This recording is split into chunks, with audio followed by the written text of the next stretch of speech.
The most dangerous mistake isn't putting handcuffs on the wrong man. It's believing no one important would ever care.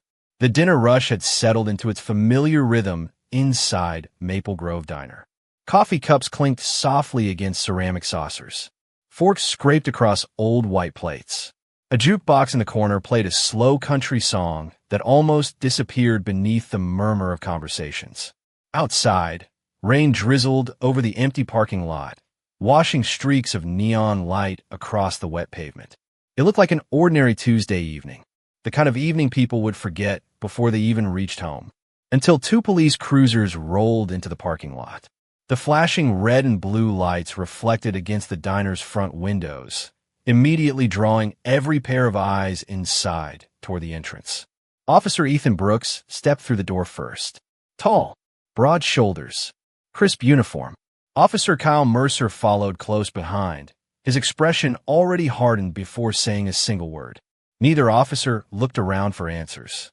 Neither asked questions.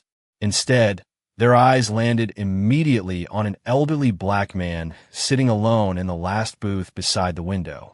He wore an oversized Army field jacket faded by years beneath the sun. His gray beard was neatly trimmed despite everything else about him suggesting hardship. A worn backpack rested beside his boots.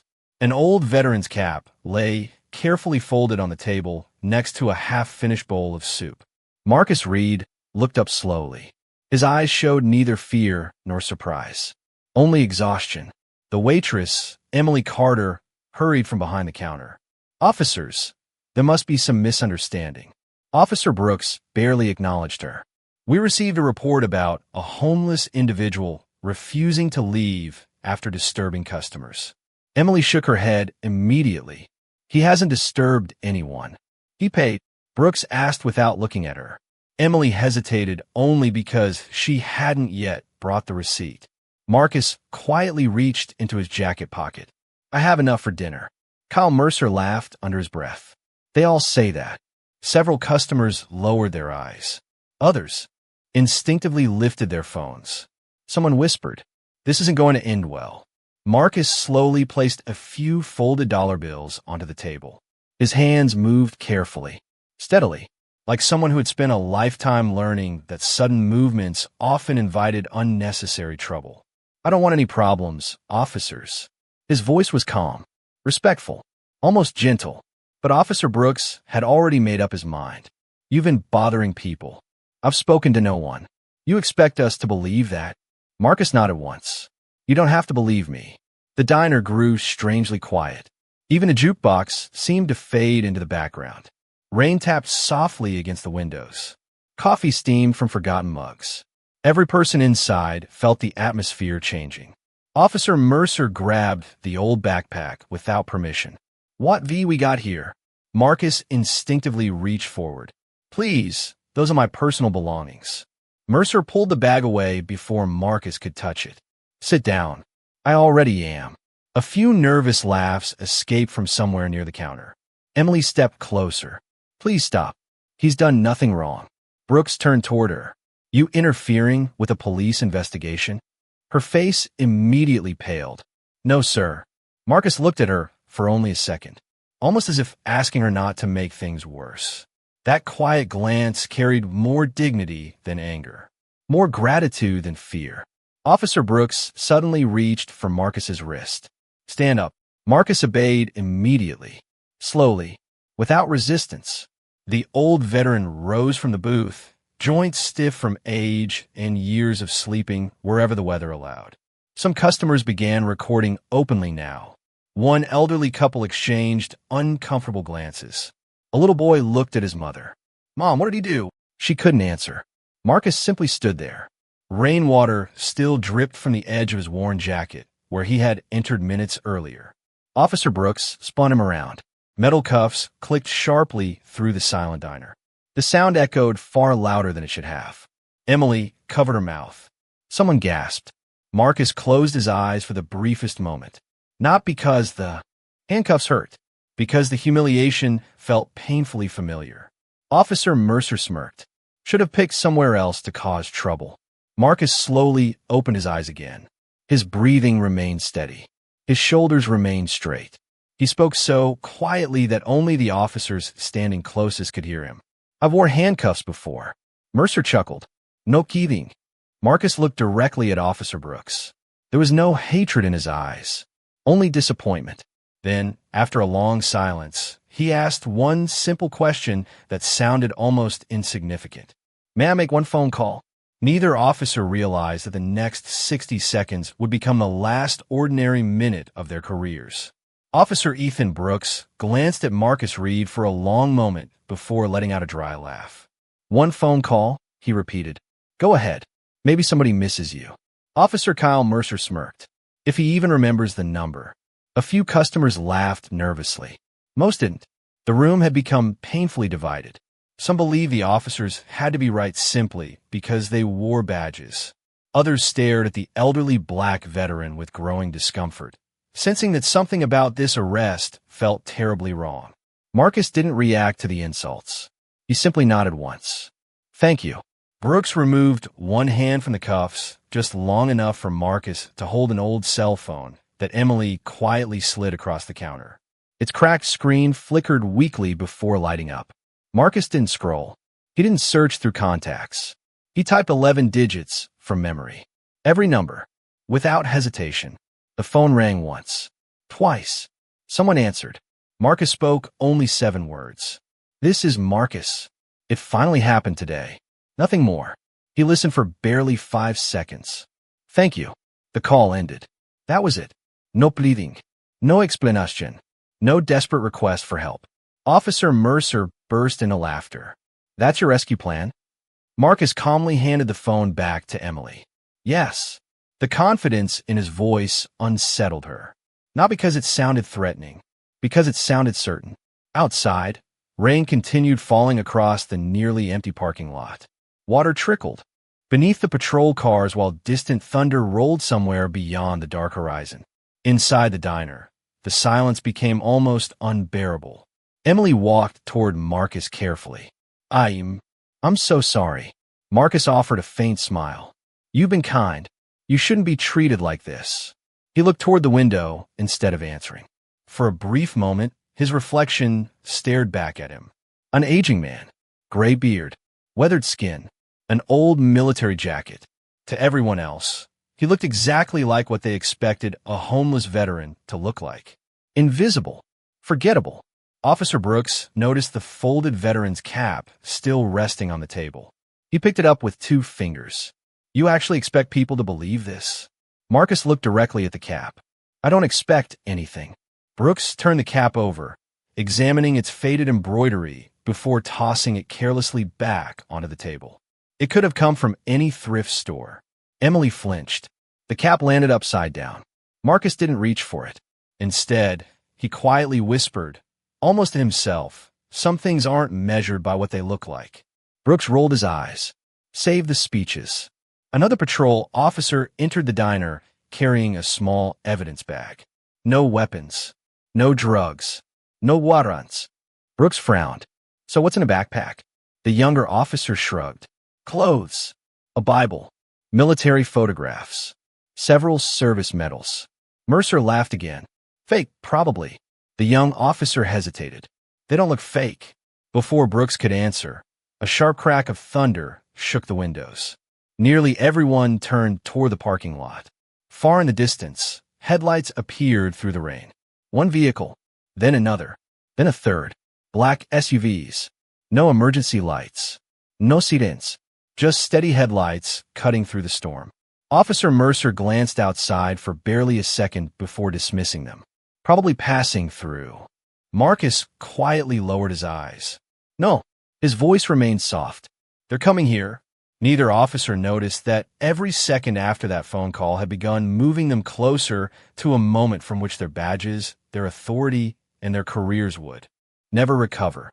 The first SUV rolled into the parking lot without flashing lights. The second followed less than 10 seconds later. Then came a third. Each vehicle moved with quiet precision, tires cutting through shallow rainwater as if every driver already knew exactly where to stop. Officer Kyle Mercer barely looked up. "Government plates," he muttered. "Probably some federal guys grabbing dinner." Officer Ethan Brooks shrugged. Not our problem. Inside the diner, no one spoke anymore. The little boy who had asked his mother what Marcus had done was now staring through the rain-covered window, counting the vehicles as more headlights appeared farther down the road. Emily Carter felt a chill crawl up her spine. She couldn't explain why. Nothing had happened. Not yet. Marcus Reed remained standing exactly where the officers had left him. His wrists were still locked in steel cuffs. His posture hadn't changed. Neither had the expression on his face. He looked less like a man waiting to be rescued, and more like someone waiting for an appointment. Officer Brooks noticed Marcus watching the parking lot. You seem awfully confident. Marcus answered without taking his eyes off the window. I've learned patience. Brooks smirked. You should have learned better life choices. Marcus finally looked at him. I made mine a long time ago. The answer irritated Brooks more than any insult could have. There was no fear, no anger, no attempt to argue, only quiet certainty, a certainty Brooks couldn't understand.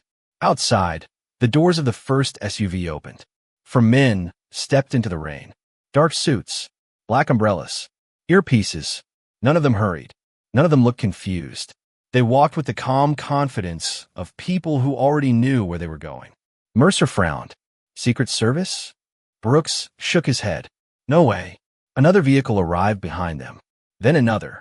The parking lot was slowly filling with unfamiliar government vehicles, each parking in perfect order without blocking the local patrol cars.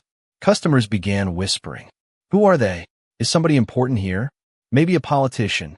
Emily quietly glanced toward Marcus. He never once turned around, almost as if he didn't need to see what was happening behind him. He already knew. The diner owner, Frank Donnelly, emerged nervously from the kitchen after hearing the commotion. What on earth is going on? No one answered. A young patrol officer stepped beside Brooks, lowering his voice. Sir, dispatch just called. What now? They asked us to remain on scene. Brooks frowned. Why? They didn't say. Mercer chuckled. Probably paperwork. The young officer didn't laugh. They sounded different.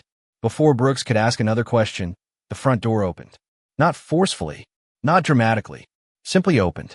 A man in a dark navy suit entered first, rainwater dripping from the shoulders of his overcoat. He scanned the room once. His eyes stopped immediately on Marcus. He ignored every uniform inside, ignored the customers, ignored Officer Brooks completely. Instead, he walked straight toward the handcuffed veteran. Behind him, 3 more officials entered, then 2 uniformed military officers. The entire diner watched in stunned silence. Officer Brooks instinctively stepped forward. Can I help you? The suited man didn't even acknowledge the question. He stopped less than 3 feet from Marcus. For one long second, neither man spoke.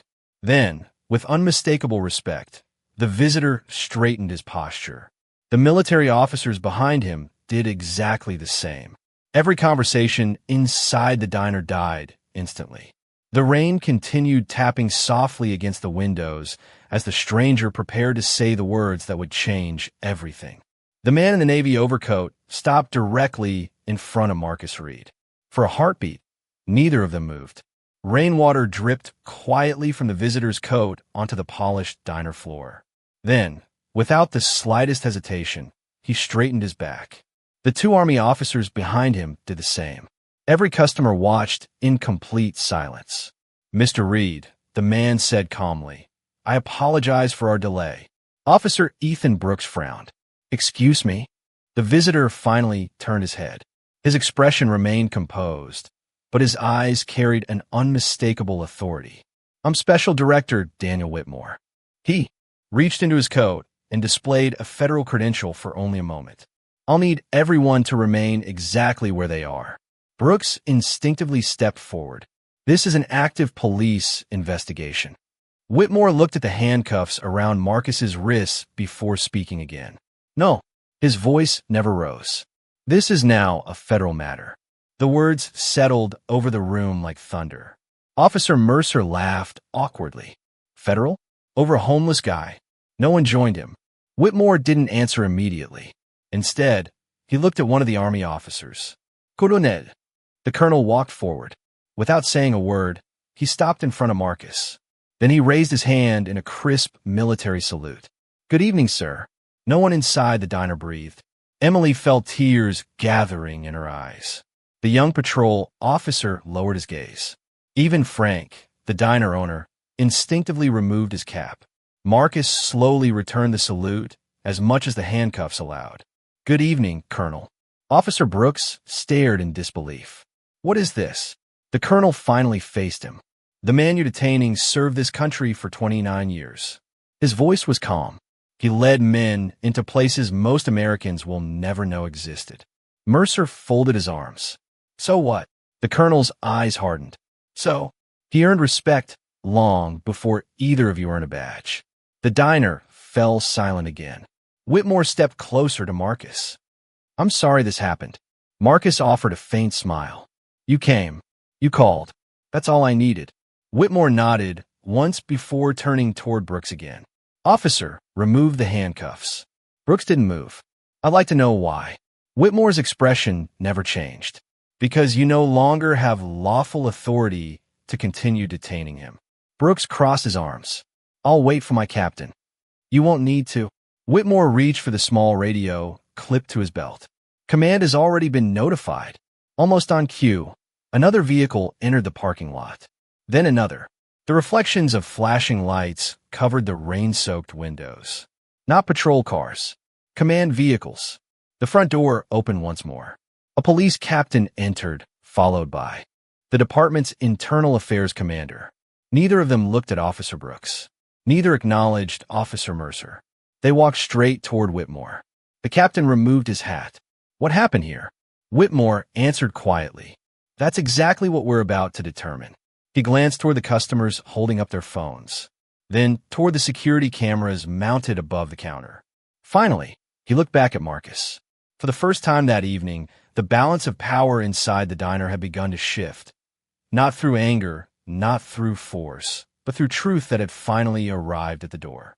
Officer Ethan Brooks finally looked down at the handcuffs around Marcus Reed's wrists.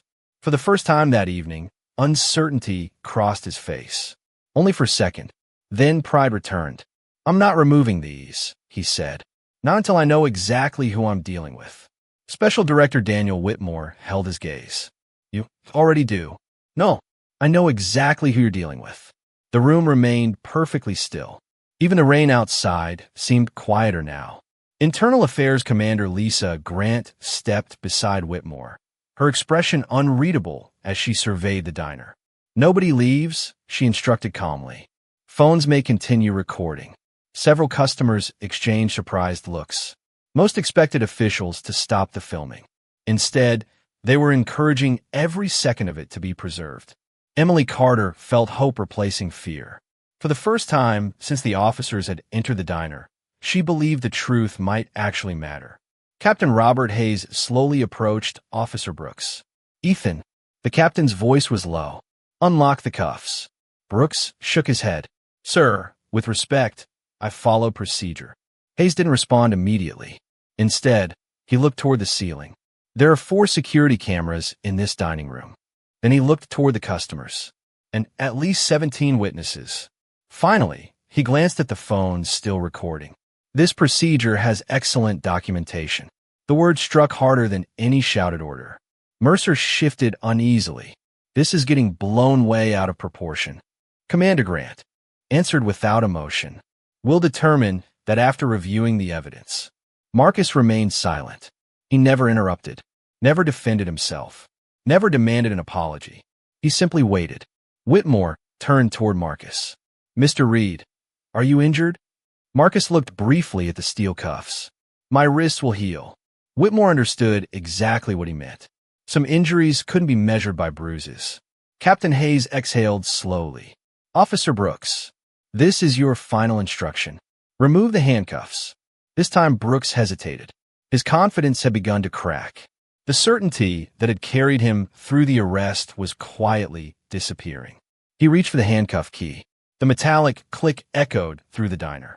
Marcus slowly lowered his hands as the cuffs came free. Red marks circled both wrists. Emily looked away, blinking back tears. The colonel stepped forward and carefully picked up the faded veteran's cap from the table. Instead of handing it over casually, he brushed away a few drops of water before presenting it with both hands. "Sir." Marcus accepted it with a grateful nod. "Thank you, Colonel." No one missed the gesture. Respect had entered the room in exactly the place humiliation had stood only minutes earlier. Commander Grant spoke again. "Officer Brooks, Officer Mercer, you are both instructed to surrender your body cameras immediately." Both officers froze. Mercer looked toward Brooks. Brooks looked toward the captain. Neither man spoke. Whitmore finally broke the silence. "The investigation starts now." Outside, more vehicles arrived. Crime scene technicians, federal investigators, department attorneys. None of them hurried. They didn't need to. The truth was no longer running away. It was waiting patiently inside a small roadside diner, preserved by security cameras, eyewitnesses, body cameras, and the quiet dignity of one man who had refused to surrender either his composure or his character. And before the night was over, every recording would tell exactly the same story. The body camera footage began playing on a tablet balanced across the counter. No one spoke. The tiny speaker filled the diner with voices everyone had heard only minutes before, but now each word carried a different weight. "There he is. He fits the description. Stand up. You've been bothering people." Every sentence echoed through the room with unsettling clarity. Officer Ethan Brooks stared at the screen without blinking. Officer Kyle Mercer shifted his feet, unable to meet anyone's eyes. Commander Lisa Grant watched the recording from beginning to end without interrupting. When finished, she looked toward the young patrol officer. "Play camera 2. A second angle appeared. This one captured Emily Carter trying to explain that Marcus had paid for his meal. It showed Brooks speaking over her. It showed Mercer grabbing the backpack. It showed Marcus complying with every instruction. No resistance. No aggression. No threat. Just calm. Then came the unmistakable sound of metal handcuffs locking around an elderly man's wrists. Captain Robert Hayes slowly closed his eyes. The evidence spoke louder than any witness ever could. Whitmore looked toward Marcus. "You remained remarkably composed." Marcus answered softly. "I've lived long enough to know that anger rarely changes a closed mind." The sentence lingered in the air. Several customers quietly lowered their phones. Not because the story was over, because they suddenly realized they were witnessing something far more important than a viral video. They were watching dignity refuse to surrender. Commander Grant finally turned toward Brooks. "Did he ever threaten you?" "No." "Did he resist?" "No." "Did you observe a weapon?" "No." "Then explain the basis for handcuffing him." Brooks opened his mouth. Nothing came out. Mercer tried instead. "We received a complaint." Grant nodded once. "A complaint authorizes investigation." She paused. "It does not authorize humiliation." Silence answered her. Whitmore carefully opened the worn backpack that Mercer had tossed aside earlier. Inside were neatly folded clothes, a weathered Bible, several photographs of soldiers standing shoulder to shoulder, a small velvet case. Whitmore opened it. Inside rested military decorations, arranged with meticulous care. The colonel stepped closer. Without touching them, he quietly identified each medal: Bronze Star, Purple Heart, Silver Star. His voice became even quieter, and the Distinguished Service Cross. The entire diner seemed to stop breathing. None of the medals looked polished for display. They looked preserved, carried, remembered. Marcus noticed everyone staring. "They belong to the men who stood beside me," he said gently. "I simply carried them home." No one questioned him. No one laughed. Even Mercer looked away. Whitmore carefully closed the case before returning it to the backpack himself. "You protected their memory." Marcus smiled faintly. "They protected mine first." Outside, the rain had finally begun to ease. The flashing lights reflected across the wet pavement, no longer signaling authority alone, but accountability. Commander Grant addressed both officers one final time. "Effective immediately, you are relieved of field duty pending a full administrative and criminal review." Neither man argued.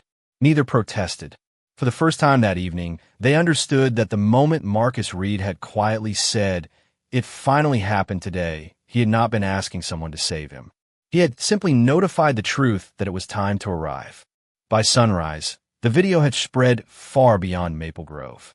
First across the county, then the state. By morning, millions had watched the same painful scene unfold.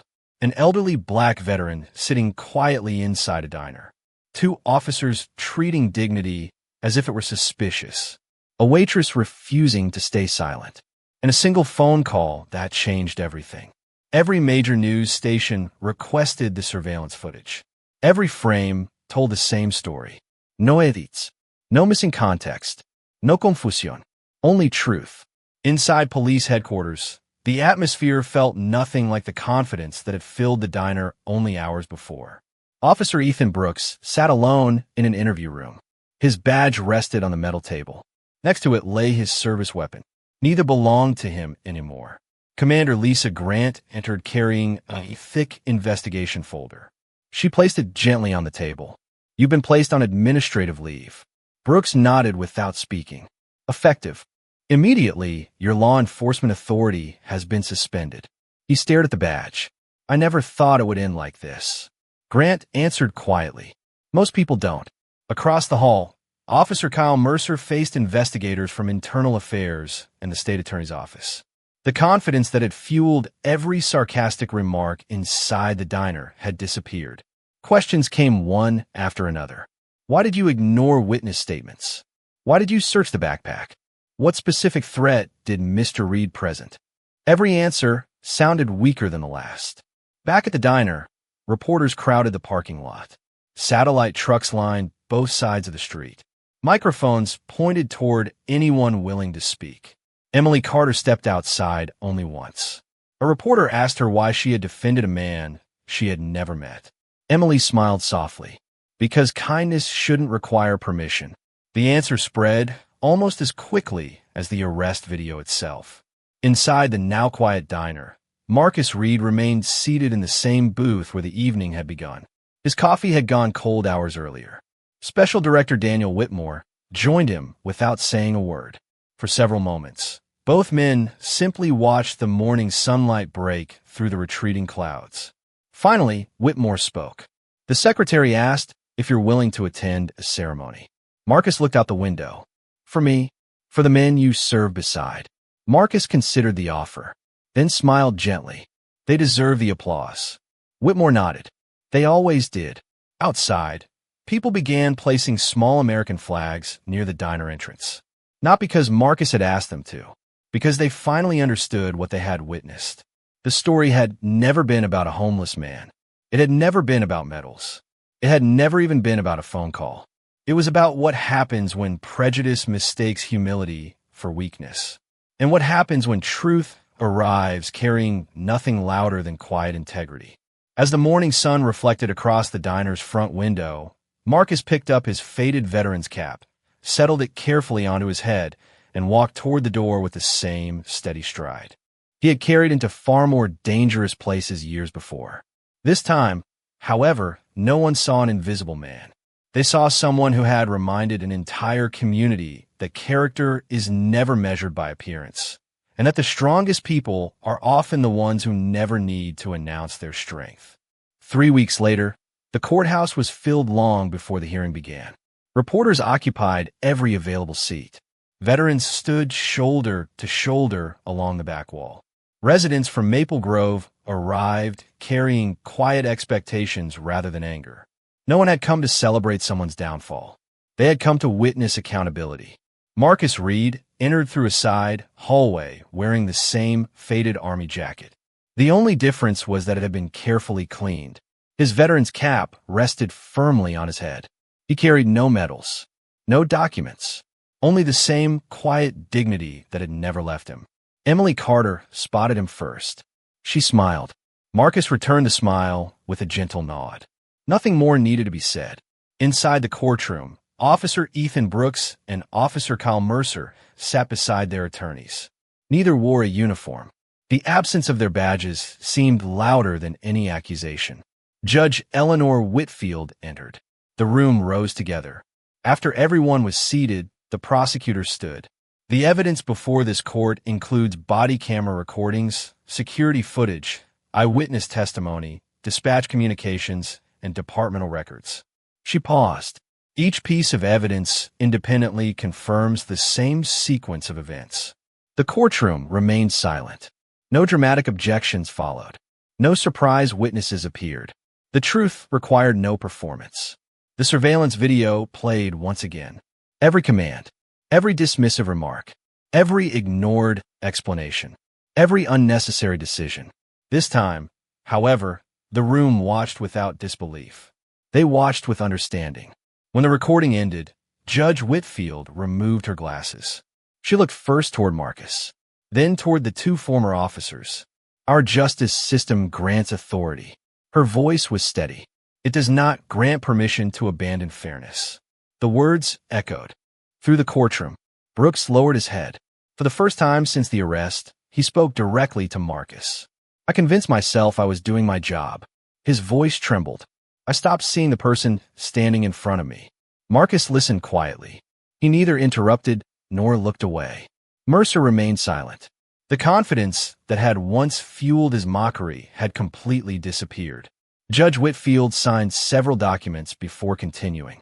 The administrative findings have already resulted in the termination of both officers. She paused. This court further orders that the matter proceed under the applicable criminal statutes for unlawful detention and violations of departmental policy. No applause followed, only silence. The kind of silence that accompanies consequences finally catching up with choices. Outside the courthouse, cameras flashed as Marcus stepped into the afternoon sunlight. A young reporter hurried toward him. Mr. Reed, after everything you've been through, do you feel justice has been served? Marcus thought for a long moment. Then he answered with the same calm voice that had carried him through the entire ordeal. Justice isn't measured by how many people fall. He looked back toward the courthouse doors. It's measured by how many people choose to stand taller afterward. The crowd fell quiet. Even the microphones seemed to stop moving. Because everyone understood that the most powerful verdict delivered that day had not come from the judge's bench. It had come from a man who could have answered with bitterness, but instead chose wisdom. 6 months passed. Autumn arrived quietly in Maple Grove. The leaves outside the old diner turned shades of amber and crimson, covering the sidewalks where flashing police lights had once reflected through cold rain.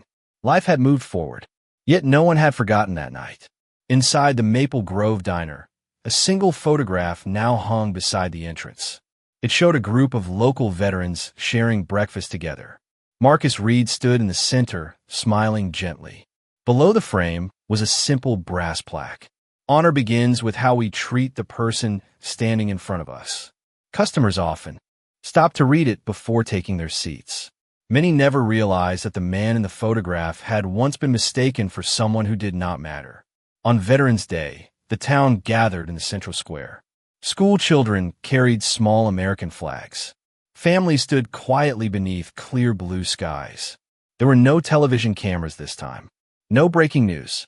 Only gratitude. Mayor Susan Keller stepped to the podium. Today, we recognize not only military service, but the courage to preserve dignity when dignity is challenged. She invited Marcus to join her. The crowd rose before he even reached the stage. Veterans saluted. Children applauded. Many people simply placed a hand over their hearts.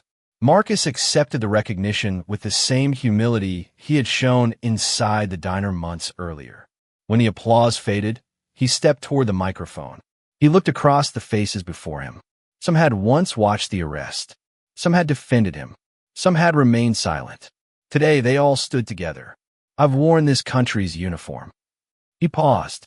I've also worn clothes that cause people to look away. The square became perfectly still. I've learned something from both experiences. He smiled gently. Respect isn't proven by rank. It isn't earned by wealth. It isn't decided by appearance. It's a choice we make every time we meet another human being. No one interrupted.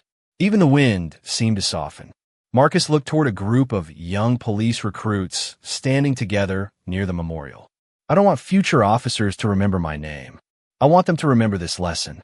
Authority lasts only as long as integrity stands beside it. The recruits nodded quietly. Some lowered their eyes in reflection.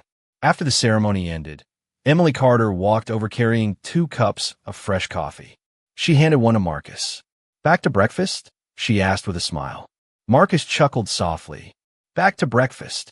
They walked together toward the diner as the afternoon sun stretched long shadows across the street. There were no sirens, no shouting, no fear.